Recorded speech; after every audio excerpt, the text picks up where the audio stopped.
Bon, quand faut y aller, il faut y aller.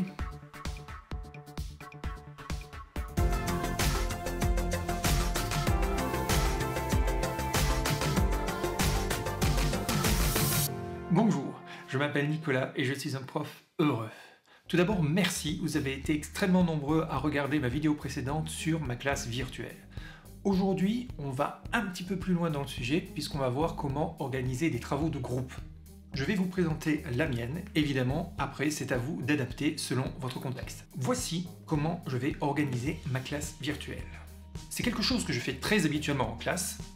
Je vous explique. Vous le savez, ma classe est organisée en îlots. Chaque îlot, en l'occurrence groupe de travail, va faire une activité sur un document différent.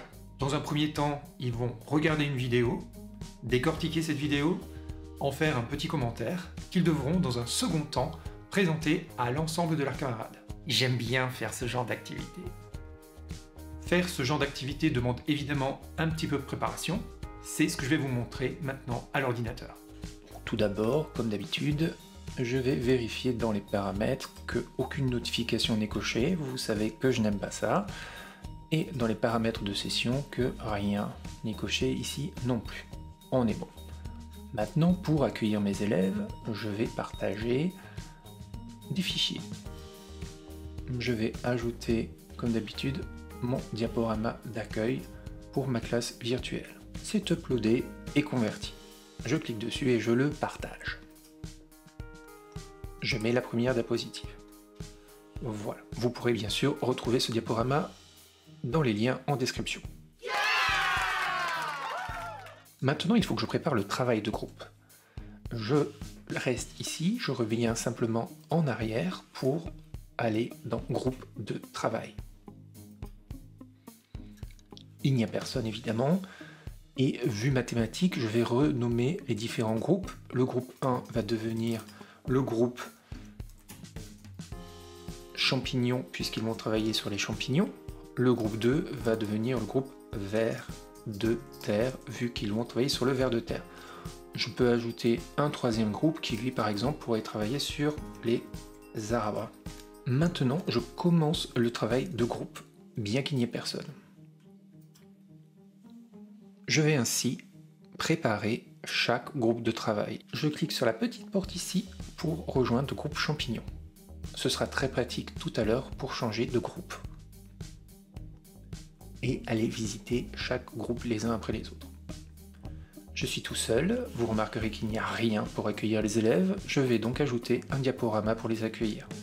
Partage des fichiers, j'ajoute un fichier, nous sommes dans le groupe champignons, c'est parti. Le diaporama est uploadé, je le partage, je mets la première diapositive, et les consignes apparaissent, nous y reviendrons plus tard.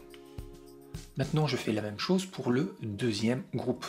Donc je clique sur personne présente et je change de groupe, je rejoins le groupe ver de terre, j'appuie dessus. Même principe, je vais uploader le diaporama pour accueillir les élèves dans le groupe ver de terre. Partage des fichiers, vous voyez qu'il n'y a toujours rien, hein. J'ajoute les fichiers et je mets cette fois-ci le diaporama ver de terre. Je fais cela pour tous les groupes, à chaque fois. Ça prend un petit peu de temps, mais franchement, en 3 clics c'est fait, ce n'est pas non plus très compliqué. Voilà, le diaporama apparaît, je le partage, et je mets la première page ici. Maintenant, je fais la même chose sur les autres groupes. Donc je vais dans le groupe arbre, je fais la même chose, je pense que vous avez compris. Une fois que c'est fait, je retourne dans la salle principale pour accueillir les élèves, tout simplement. Il faut savoir que lorsque vous créez des groupes de travail, les élèves obtiennent obligatoirement le statut de présentateur. Cela signifie qu'ils peuvent activer leur webcam, activer leur micro, modifier les présentations. Donc en mettant dès le début les consignes à l'écran, cela m'évite de créer des perturbations, notamment sur le fait qu'ils se voient tous les uns les autres ou qu'ils puissent parler tous en même temps. Ça permet de recentrer l'attention sur ce qui est important, à savoir l'activité. Comme vous l'avez remarqué, chaque salle est séparée l'une de l'autre. Les fichiers que je mets dans une salle ne sont pas disponibles pour les autres salles. Maintenant, il ne reste plus qu'à attendre les élèves. Les élèves vont arriver. Pour les besoins de la vidéo, je n'ai pu avoir que 2 élèves que j'ai créés moi-même. Bien sûr, en tout cas je l'espère, vous devriez en avoir un petit peu plus. Maintenant on va commencer le cours, je mets donc la diapositive suivante ici. Toujours les mêmes rituels, on peut adapter bien sûr selon le temps que l'on a devant soi. je passe, vous les avez déjà vus dans la première vidéo. Maintenant, en face caméra, je vais leur expliquer les consignes de l'activité qu'ils vont effectuer. C'est un peu comme vous et moi en ce moment-là. Je coupe l'écran et je me monte pour un peu réactiver l'attention et votre intérêt pour cette vidéo. Sinon, je vous connais, vous allez tout de suite voir des vidéos de chat. C'est peut-être un petit peu plus intéressant en effet. Bref. Donc je me mets en face caméra et je leur explique. Première étape, quelles compétences on va travailler aujourd'hui? Vous avez vu qu'elles sont symbolisées par des badges sur les diapositives que j'ai mises pour les consignes. Donc on va travailler une compétence de description, savoir décrire un phénomène, savoir décrire ce qui se passe dans la vidéo. Ensuite, deuxième chose, ils vont travailler sur des compétences de groupe. Je ne sais pas si vous l'avez remarqué, mais j'ai donné 8 images, et parmi les 8, ils vont devoir en choisir 4. Pourquoi ne pas avoir donné 4 images dès le début? Tout simplement pour qu'il y ait débat. Ils doivent choisir ensemble, débattre, pour savoir quelles sont les 4 images les plus représentatives de la vidéo. C'est donc une première étape qui est intéressante, de manière à créer des interactions entre les élèves, de leur faire travailler de manière informelle l'argumentation pour savoir quelle image ils doivent choisir. Une fois que le choix est fait, ils vont devoir rédiger un texte de présentation pour leurs camarades. Maintenant, il faut que je répartisse les élèves dans les différents groupes. Pour cela, je clique tout en haut dans groupe de travail. Je peux les mettre un à un dans le groupe correspondant, soit en faisant glisser, soit en appuyant sur les pointillés ici et en choisissant le groupe. Notez que je peux également en créer un nouveau. La manière la plus simple, à mon avis, c'est d'appuyer sur la touche commande ou contrôle du clavier et de cliquer sur les personnes que l'on veut mettre dans le même groupe. Vous voyez que là j'ai sélectionné 3 personnes. Si j'appuie sur les pointillés, je peux les mettre toutes ensemble dans le groupe champignon, vers de terre ou arbre. Pour ce que l'on va faire aujourd'hui, j'ai décidé de mettre sophistiqué dans le groupe vers de terre et j'en peux plus dans le groupe champignon. Je lance l'activité. Et là, les élèves vont se retrouver devant la diapositive consigne que l'on a préparée avant.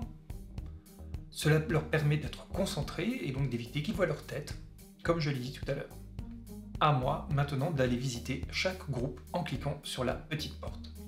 Maintenant, je vais aller les voir chacun à leur tour pour leur donner le lien permettant de voir la vidéo. Je vais dans le groupe champignon. Ils sont certainement en train de discuter.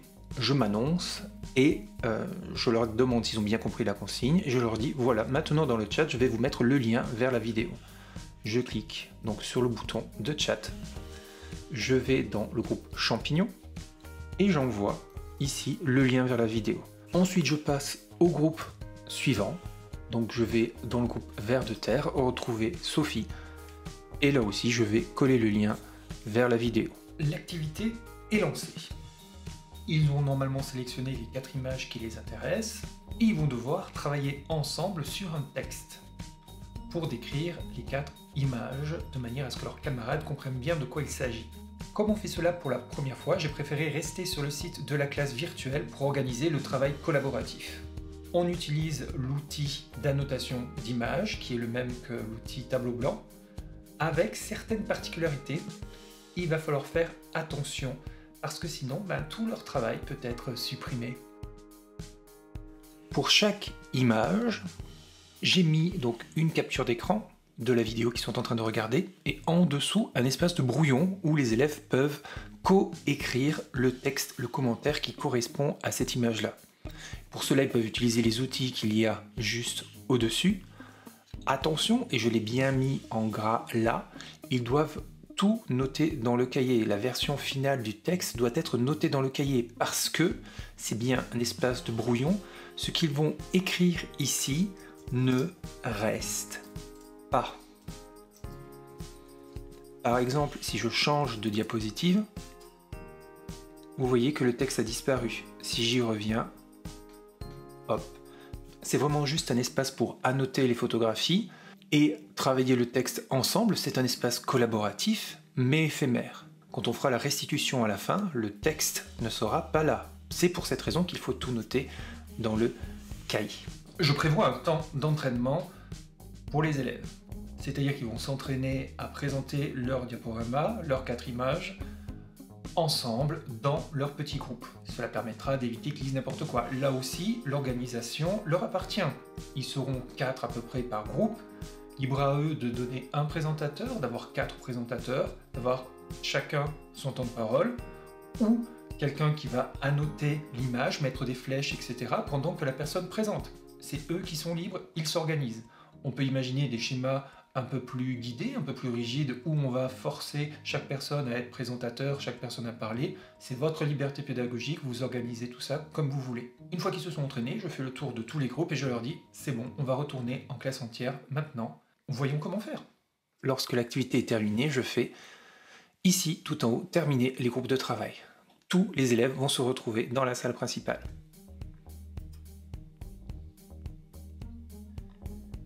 Voilà, et on se retrouve avec la dernière diapositive que j'ai laissée.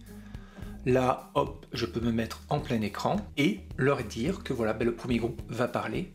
Pour cela, je vais dans partager du contenu, partager des fichiers, et là vous voyez que je retrouve les documents de chaque groupe. Donc dans le groupe champignon, hop, je lance le diaporama. Je choisis ensuite un élève qui était dans le groupe champignon, donc j'en peux plus et je lui donne le statut de présentateur. Je peux aussi dire aux élèves de se manifester en levant la main, tous les membres de ce groupe-là lèvent la main et je leur donne le statut de présentateur. Libre à eux ensuite de bouger les diapositives comme ils le souhaitent pour faire le commentaire, sachant qu'ils doivent sélectionner 4 images. Je n'oublie pas après de remettre les élèves en tant que participants. Et une fois que tous les groupes sont passés, je reprends la main, hop, je remets mon diaporama de classe virtuelle, je le mets sur la diapositive ici, voilà, de mise en commun. Et là, les élèves vont discuter entre eux pour savoir quel était le point commun entre toutes ces vidéos et pour connaître les informations importantes à retenir dans cette vidéo-là. C'est le moment du bilan. Je parle beaucoup avec les mains. Voilà, c'était ma version de la classe virtuelle et des groupes de travail. Vous pouvez bien sûr imaginer complètement autre chose. Par exemple, on peut faire des groupes de travail hétérogènes ou homogènes ou complètement constitués au hasard. Vous n'êtes pas non plus obligé de faire un document différent pour chaque groupe. Tous les groupes peuvent travailler sur le même document, mais ce qui va être intéressant, c'est la mise en commun à la fin. Ces travaux de groupe ont forcément leur intérêt lorsque l'on prévoit des interactions entre élèves. Si c'est pour faire des activités qui peuvent être faites individuellement, on en limite largement l'intérêt. Ces activités sont à prendre avec précaution bien sûr, puisque vous l'avez vu, chaque élève peut allumer sa caméra, allumer son micro, annoter les documents. Ça fait partie du jeu, cette part d'imprévu qui fait aussi partie du métier de professeur. Et voilà pourquoi on est autant stressé quand on se fait inspecter. On ne peut jamais savoir ce qui va se passer. C'est la vie, c'est comme ça. Chaque métier, c'est on veut côté. La phase de mise en commun peut être aussi l'occasion d'un quiz interactif. On peut utiliser des sites comme Kahoot ou Socrative pour faire en temps réel un diagnostic de la classe et voir quelles sont les connaissances qui sont bien passées et celles qui sont moins bien passées. Je parle trop. Vous pouvez même aussi demander à vos élèves de créer le questionnaire qui servira de quiz à la fin de l'heure, ou de créer un questionnaire pour la fois suivante. Tout est possible. De la même façon, on peut imaginer des stratégies qui ressemblent à celles de la classe inversée, dans la mesure où vous pouvez demander un travail préparatoire, individuel en amont, et les élèves, en se réunissant dans leur groupe de travail, peuvent mettre en commun leurs découvertes suite à ce travail préparatoire. Si certains ont moins bien compris, ils peuvent faire appel à des tuteurs qui peuvent leur expliquer. Toutes les possibilités sont là. J'ai fait le choix de vous montrer cette activité-là, car elle permettait de montrer d'autres fonctionnalités de la classe virtuelle. Mais on peut imaginer plein de choses, on peut même imaginer faire appel à des sites extérieurs de travail collaboratif, comme des Framapad, des Framacalc, ou CryptPad, si vous ne connaissez pas. Ce sera peut-être l'occasion d'autres vidéos, dites-moi tout dans les commentaires. Mais ce qui m'intéresse surtout, c'est de savoir comment vous gérez votre classe virtuelle. Quelles sont les activités que vous avez testées? Est-ce que vous avez fait des petits travaux pratiques? Est-ce que vous avez fait des dissections en direct? Ce genre de choses-là. C'est vraiment le genre de choses qui m'intéressent. Enfin, si vous avez des questions, n'hésitez pas à les mettre dans les commentaires. La prochaine vidéo concernant la classe virtuelle, je ferai une FAQ sur le sujet. J'ai déjà eu pas mal de questions dans les commentaires de la vidéo précédente, j'ai eu également des questions par Twitter, par mail, lors du webinaire que j'ai animé pour la DAN, mais peut-être que je ne vais pas répondre à votre question, donc n'hésitez pas à la mettre dans les commentaires. Sur ce, merci encore d'être si nombreux à avoir regardé la vidéo d'avant. N'hésitez pas à partager celle-ci de la même manière si vous pensez qu'elle est utile pour l'ensemble des professeurs. Cela me fait toujours autant plaisir de lire les commentaires dans les vidéos et de vous répondre. En attendant, À la prochaine, soyez heureux. Ciao! Oh, et puis n'oubliez pas de vous abonner à la chaîne et de lâcher un pouce bleu. Merci beaucoup.